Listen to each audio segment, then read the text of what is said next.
Welcome, all sports fans. I'm Dolph Jackson, one of the hosts of the Come On In Sports Network, a brand new sports network catered to sports heads like yourselves. Here on the Come On In Sports Network, we'll be covering the latest topics and current sporting news from around the world, such as baseball, football, basketball, and more. So sit back, relax, put your feet up, and come on in. The Come On In Sports Network.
Who that nation? How you doing? Come on in. Take a seat. Sit back. Relax. Put your feet up. Grab a drink. And let's talk Saint football. Y'all know what time it is. Time to keep it real. Let's go. All right, family. Want to welcome everybody to your juice of the day. I'm your boy, Dolph Jackson. Definitely not going to keep you long, family. Just wanted to come in, share a few things with you, and get your thoughts as we are 2 days away, well, actually 3 days away from the Saints taking on the San Francisco 49ers. Everybody's attention has been rightfully so on the Saints offensive line, and one person in particular, Trevor Penning. After looking at film on Trevor Penning, I agree with what Coach Allen said that Trevor Penning abandoned his technique. This Friday, we will have the first show. We will have a Saints All 22 watch party. Send your emails if you want to be part of this. I will personally send you the link so you can be part of this. We will look at every snap, not just from Trevor Penning, but also the entire offensive line. While everyone's honing in on Trevor Penning, we need to also hone in on left guard. I'm not so with there being an actual starting left guard on this team right now. Center, right guard, left tackle, I'm feeling pretty good about right now. But left tackle, not right tackle. But left guard and right tackle, the Saints have some severe needs there. Now, are the answers currently on this team? Maybe, maybe not. Do you feel good? Are you comfortable, or do you have concern with the backups that the Saints have brought in? And think about this. As much as it has been brought to our attention, and we've seen firsthand from this past week how Trevor Penning has been performing, it has also been said that from Coach Allen, there is no one stepping up saying, hey, I'm the right tackle. There's no one stepping up saying, I need to be where he is. He's not taking ownership of it. I'm the man, but there's no one. So that's concerning. So again, the starting the starting left guard and right tackle may not be on this team. The Saints may have to go out and look elsewhere to bring someone in. And I'm talking about not just free agency. I'm talking about by way of trade. The Saints may have to go out and trade to bring some more depth.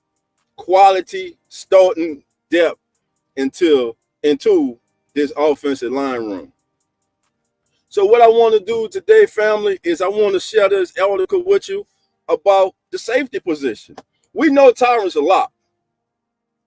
Jonathan Abrams started game 1 against the Cardinals, but don't let that fool you. Coach Allen just said he doesn't know. Neither one of those guys have taken the bull by his horn and say, hey, I'm that guy. This is mine. It's still wide open as we go into preseason game number 2 against the San Francisco 49ers.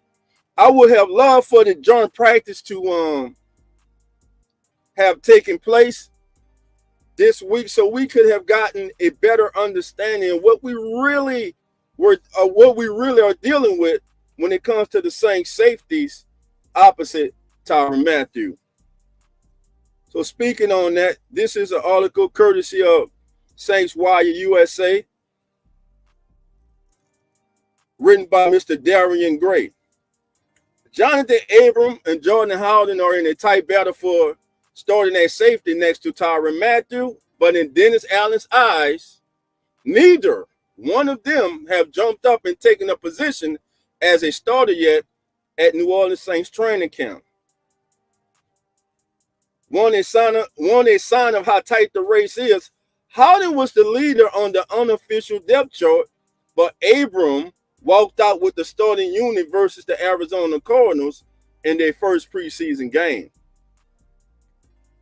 Dennis Allen said, family, I haven't seen anything from any one of those safeties yet where someone has jumped up, where someone has jumped out at me and said, this is my job.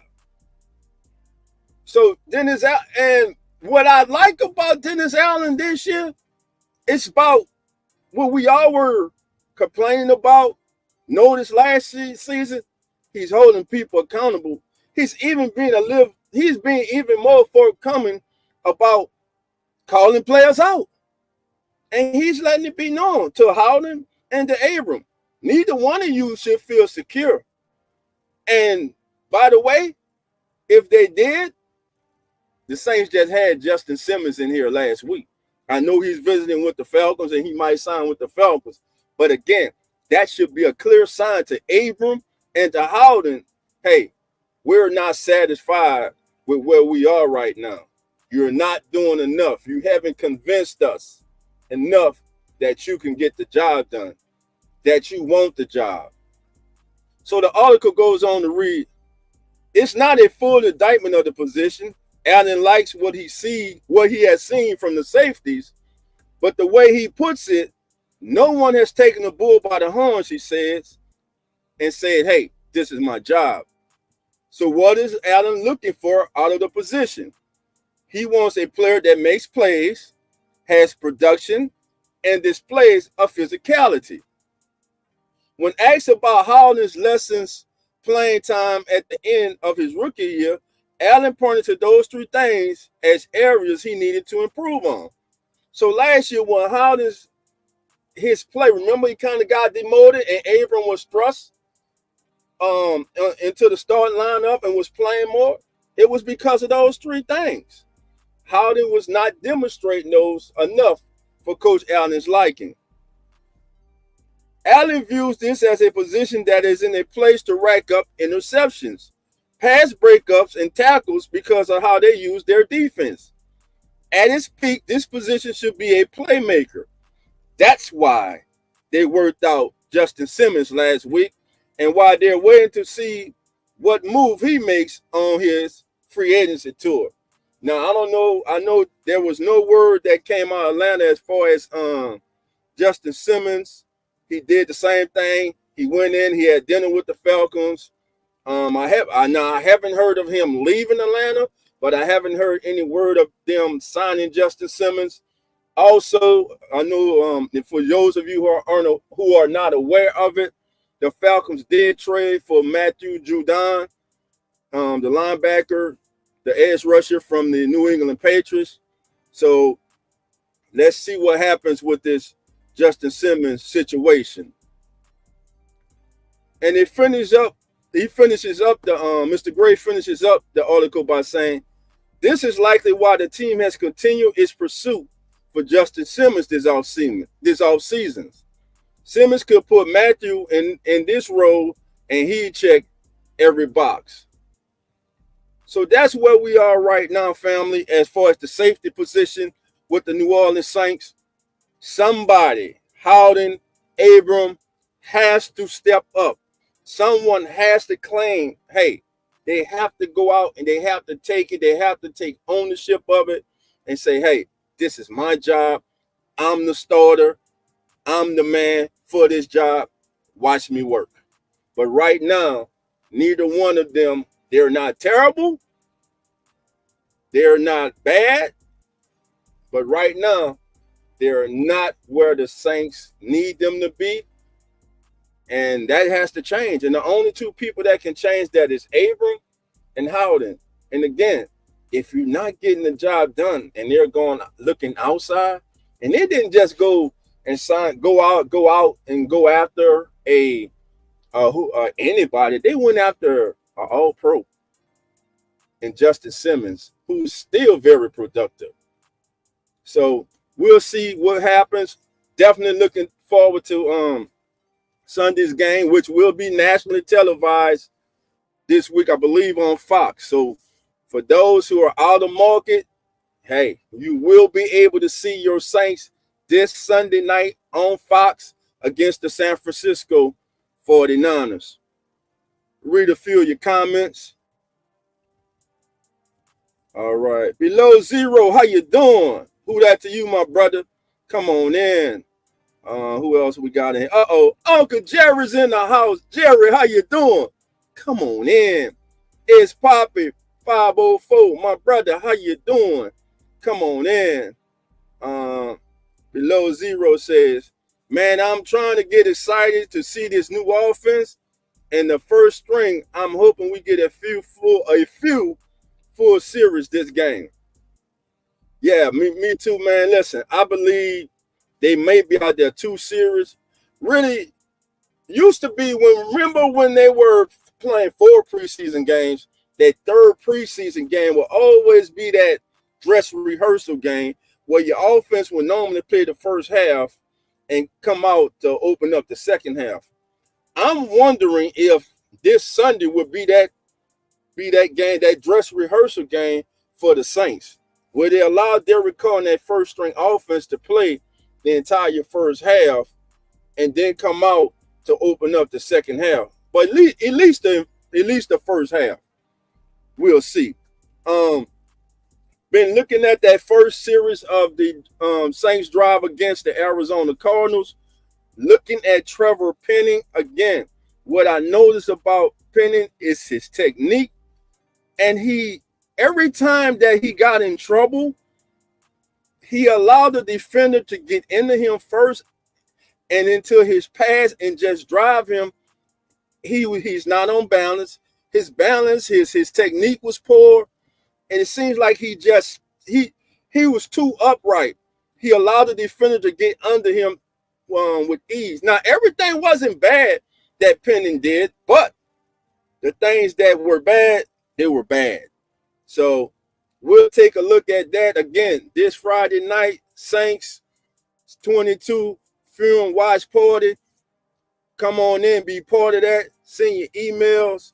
We were thinking about, when I was saying send your emails, because we wanted to send out a link and just have those certain people who were really interested to join us, like members.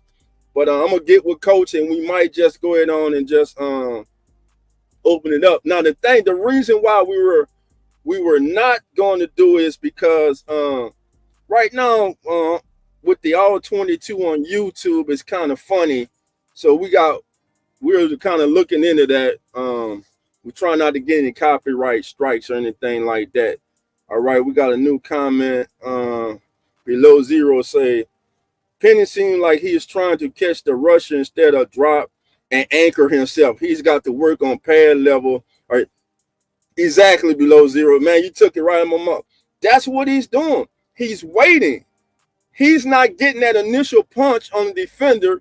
He's letting the defenders get into him, then he's reacting. That's what he's doing. And when we take a look Friday at the all 22, you will see that from the first snap on. You will see he just, and I mean, as I was watching it, I was like, dude, you're too high. And he kept getting hit.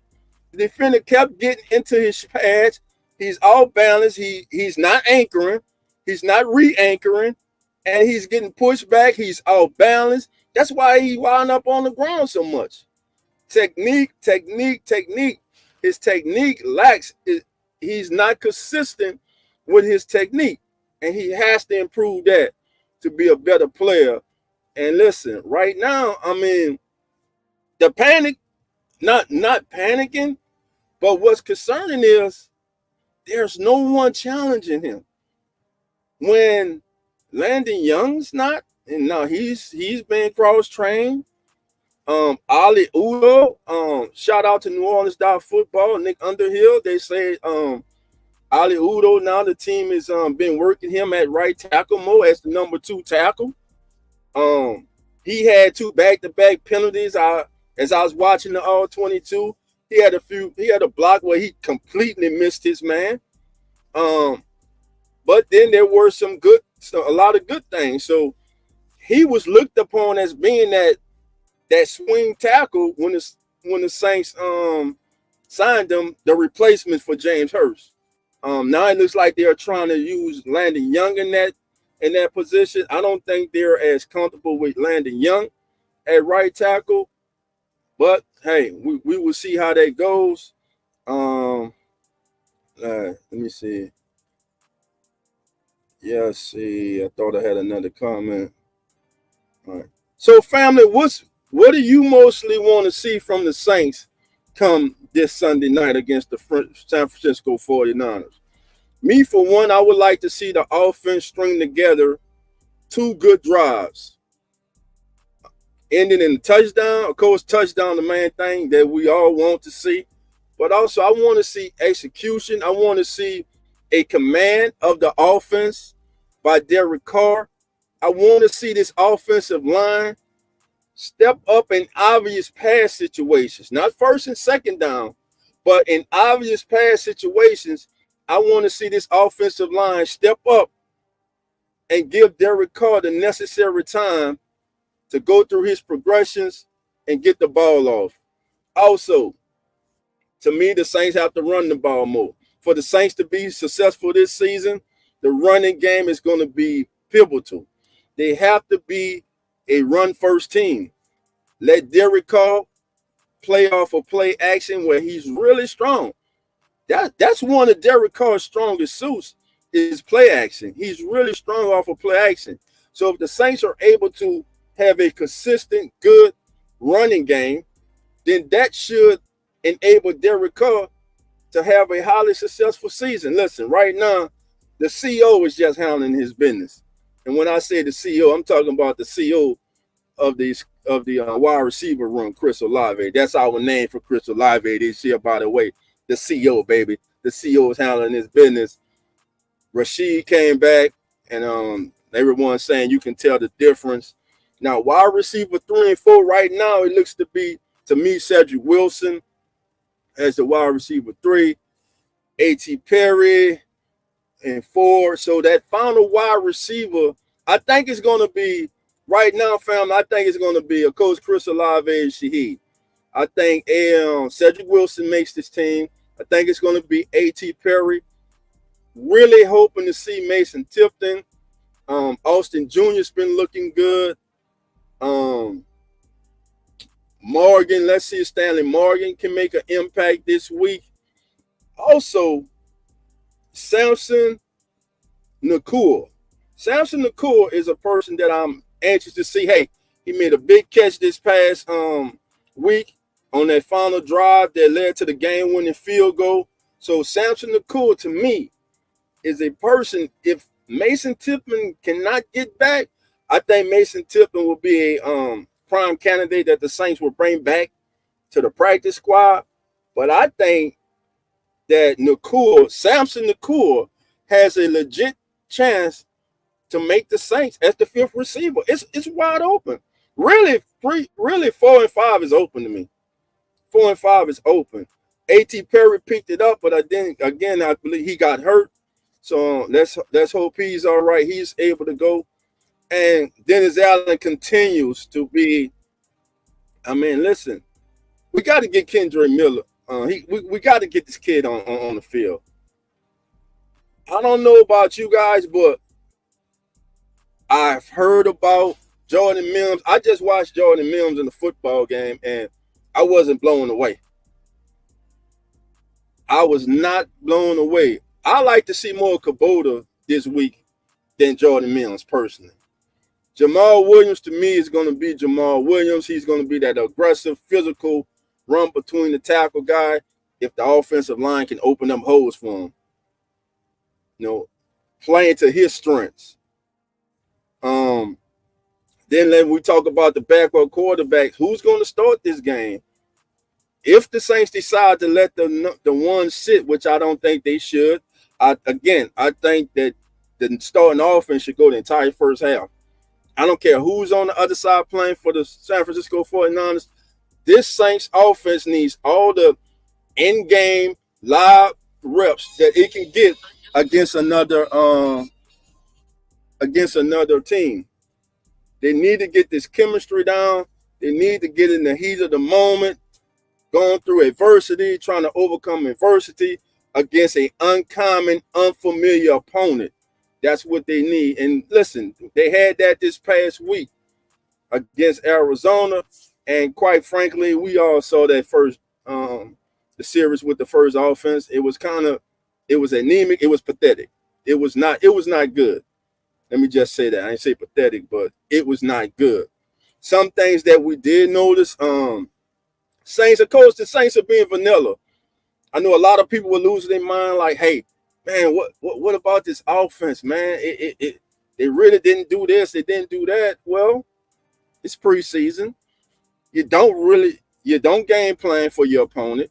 It's really about you, about what you have installed in the offseason, about going out and becoming efficient with what you have installed.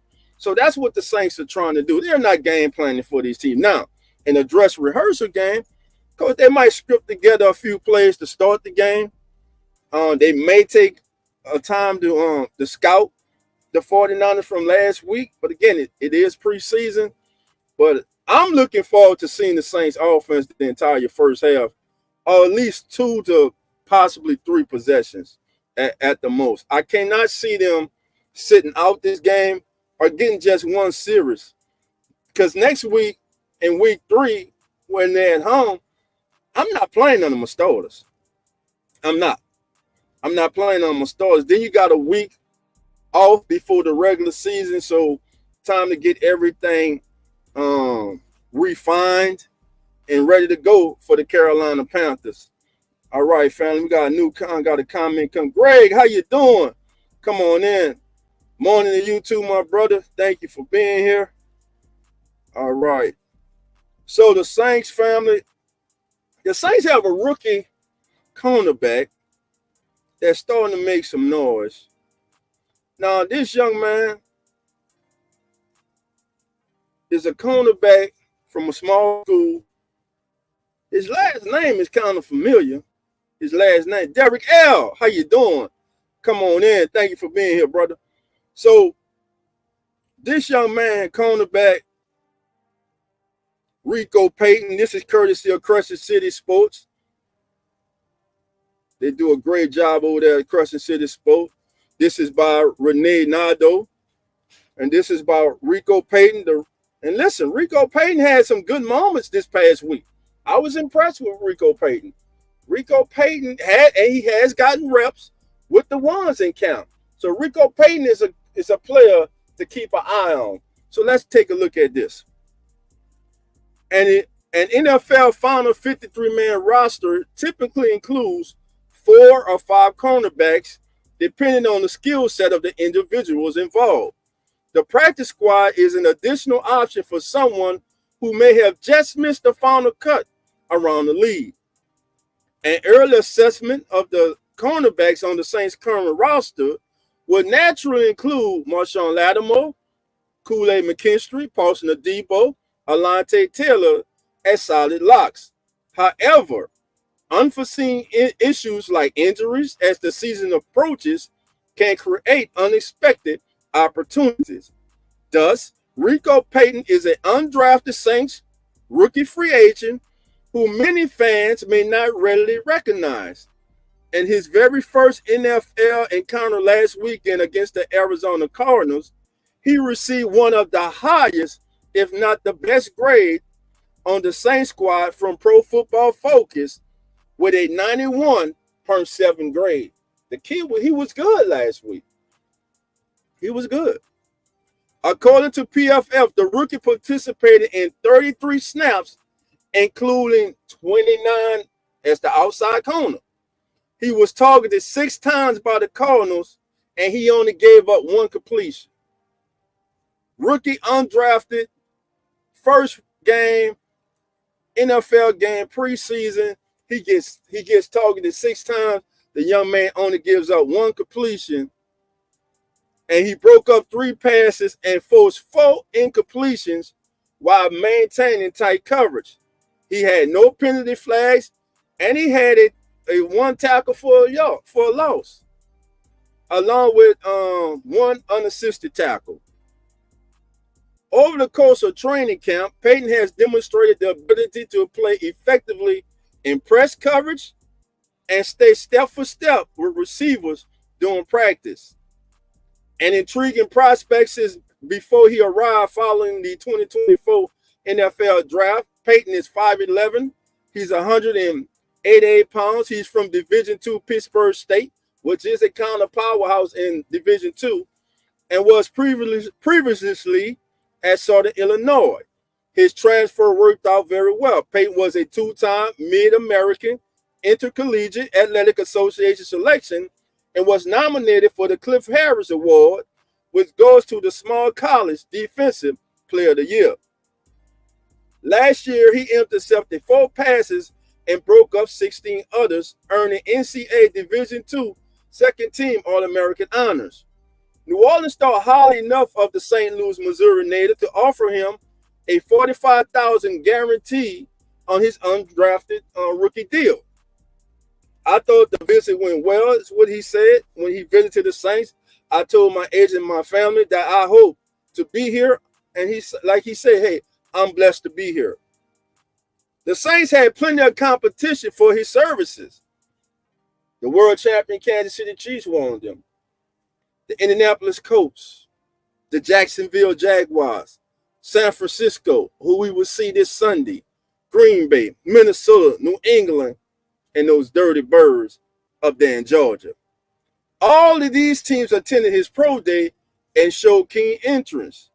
Historically, the Saints franchise has had a sharp eye for talent, uncovering undrafted gems in the secondary who have paid dividends. Arthur Millette, J.T. Gray, Sammy Knight, Ken Crawley, J.J. McCleskey, Elijah Nevitt. The organization places a premium on leadership skills. Payton served as a team captain for the Pittsburgh State Gorillas. That was really important, Payton said, to represent the team, to have that bond, to challenge everyone to take their game to a new level and grow as a team. We had a great team in 2023, finishing 11-2. Pittsburgh State is a great school, a great university, the most winning Division II program, Payton said. It prepared me for the NFL. So it's a really, I still got a lot more to go. I ain't going to bore y'all. It's not boring, but I'm not going to talk y'all to death, family. But if you want to take a look at that article, is Renee Nadeau is the writer at Crescent City Sports. They do a great job over there. Go and check the article out. But yes, family, so this young man here is someone for us to keep an eye on, as he has a really good chance if he can come out with another good showing. Listen, injuries, right now the Saints are dealing with injuries, and Rico Payton he's been good. He's had a good training camp. I noticed him during the game. I was like, hey, this kid is good, man. This kid is he's tight coverage. He's right there. And again, he only gave up one reception, broke up 4 passes. did not draw a holding penalty, did not draw a pass interference. So a good start for the young man. So let's see if we can let's see if let's see if this young man could build off a good start to last week. All right. Derrick Gale says, welcome to New Orleans Saints, home of the cornerback specialist. Yeah, listen, that DB, man, them DBs are talented. Look, Abram and Howden, they're battling.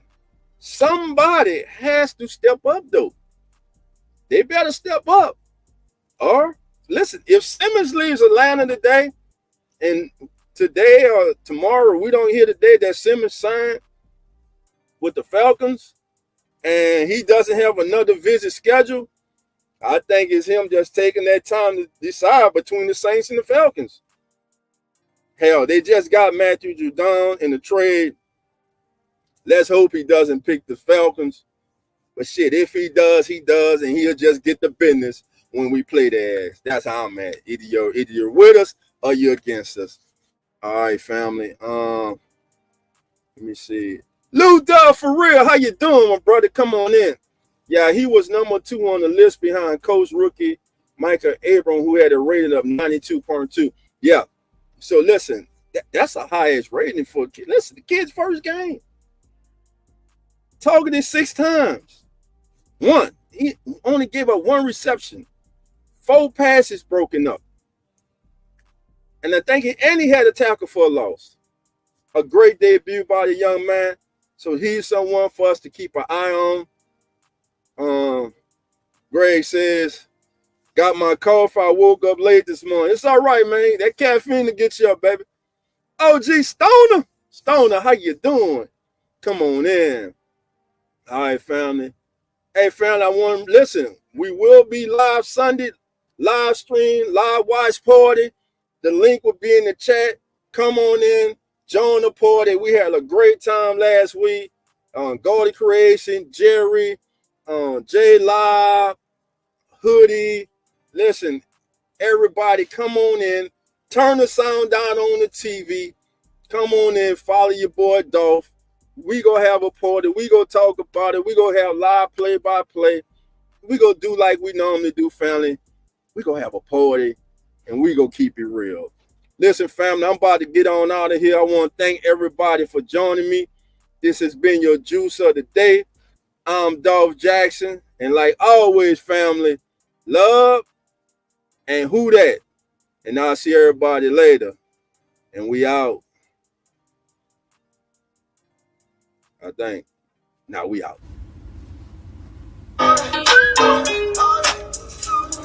Keeping it real, who that sports pod, legendary coach Rock, Go 17. Let's rock. Who that? Boss kick, black and gold. Let's go. First and goal from the 1. Best believe we go punch. Punching in, get them punch. With them Saints, watch us march. Down the field, down your throat. Keeping it real, who that sports.